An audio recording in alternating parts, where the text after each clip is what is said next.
ఈ వీడియోలో లంచ్ బాక్స్లో పెట్టడానికి మరొక టేస్టీ రైస్ రెసిపీతో మీ ముందుకు వచ్చాను. అదేంటంటే గోంగూర పులిహోర అనమాట. అండ్ ఇది మధ్యాహ్నం వరకు కూడా టేస్ట్ మారకుండా ఉంటుంది. గోంగూరతో హెల్త్ బెనిఫిట్స్ కూడా చాలానే ఉన్నాయి. హలో అండి, నమస్తే, welcome back to my channel Meenu's kitchen and tips. ఈ వీడియోలో నేను ముందుగా చెప్పినట్టుగా గోంగూర పులిహోర ఎలా ప్రిపేర్ చేయాలి అనేది చూద్దాము.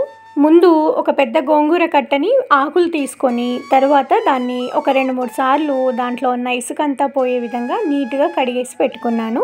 తర్వాత స్టవ్ పైన ఒక కడాయి పెట్టుకొని 1 స్పూన్ వరకు మెంతులు, 1 స్పూన్ వరకు ఆవాలని కూడా వేసేసి కొద్దిగా డ్రై రోస్ట్ చేసుకోవాలి. తర్వాత ఎండుమిర్చిని కూడా వేసుకుంటున్నాను. ఒక 5-6 వరకు ఉంటాయి. ఇవి కాస్త వేగిపోయాక వీటన్నిటిని కూడా మిక్సీ జార్లోకి ట్రాన్స్ఫర్ చేసుకొని పొడి చేసి పెట్టుకోవాలి. ఏ పులిహోర అయినా సరే ఈ మెంతులు, ఆవాల పొడి, కొద్దిగా ఎండుమిర్చి పొడి చేసుకొని వేసుకోవడం వల్ల పులిహోరకి మంచి టేస్ట్ ఉంటుందన్నమాట. మెంతులు, ఆవాలు గ్రైండ్ చేసుకునేటప్పుడే గోంగూరకి సరిపడా ఉప్పును కూడా వేసేసి గ్రైండ్ చేసుకున్నాను. తర్వాత అదే కడాయిలో ఒక 2 టేబుల్ స్పూన్ల వరకు ఆయిల్ని వేసుకున్నాను. ఇప్పుడు మనం ముందుగా కడిగి పెట్టుకున్న ఈ గోంగూరనంతా కూడా ఆయిల్లో వేసేసి నూనె తేలే వరకు కూడా బాగా మగ్గించుకోవాలి. నెక్స్ట్ ఈ గోంగూర పైన మూత పెడుతూ 2-3 సార్లు బాగా మగ్గించుకోవాలి. ఒకసారి మూత పెట్టాక ఒక 5 నిమిషాల తర్వాత మూత తీసి చూస్తున్నాను. ఇది సాఫ్ట్ అవ్వడం స్టార్ట్ అయింది. మళ్ళీ ఒక 2 నిమిషాల పాటు మూత పెట్టి ఇప్పుడు మూత తీసి చూస్తున్నాను. దీంట్లో ఆయిల్ తేలడం స్టార్ట్ అయింది కదా, ఇప్పుడు ఇది బాగా కుక్ అయిపోయినట్టు. ఇది ఒకసారి కలిపేసుకొని స్టవ్ ఆఫ్ చేసి ఈ మిశ్రమాన్నంతా చల్లారనివ్వాలి. మూత పెట్టి చల్లారనిస్తున్నాను. తర్వాత మనం ముందుగా మిక్సీ చేసుకున్న పొడిలో ఈ చల్లారిన గోంగూర మిశ్రమాన్నంతా వేసేసి గ్రైండ్ చేసేసుకోవడమే. నారల్లాగా లేకుండా మెత్తగా గ్రైండ్ చేసేసుకోవాలి. ఇప్పుడు మనకు గోంగూర పులిహోరకు కావాల్సిన గోంగూర పేస్ట్ అనేది రెడీ అయిపోయింది.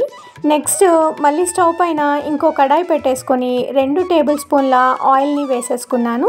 దీంట్లో పులిహోర పోపుకు కావలసిన పోపు దినుసులన్నిటిని కూడా యాడ్ చేసేసుకుంటున్నాను. పల్లీలు, శనగపప్పులు, పోపు దినుసులు అన్నీ వేసి కాస్త వేగాక దీంట్లోనే పచ్చిమిర్చి, ఎండుమిర్చి, ఒక గుప్పెడు కరివేపాకును కూడా వేసేసి బాగా వేయించుకోవాలి. ఏ పులిహోరకైనా సరే ఇంగువ తప్పకుండా ఉండాలన్నమాట, అప్పుడే మంచి టేస్ట్ ఉంటుంది. ఇంగువ కూడా వేసేసాక ఫైనల్గా మనము ముందు చేసి పెట్టుకున్న గోంగూర పేస్ట్ని కూడా వేసి ఈ పోపునంతా ఈ పేస్ట్కి బాగా పట్టించాలి. ఇప్పుడు ఇది ఎక్కువగా వేగనవసరం లేదు, ఆ పేస్ట్ ఆల్రెడీ వేగిపోయిందే కాబట్టి ఒకసారి అలా కలిపేసి స్టవ్ ఆఫ్ చేసేసుకోవాలి.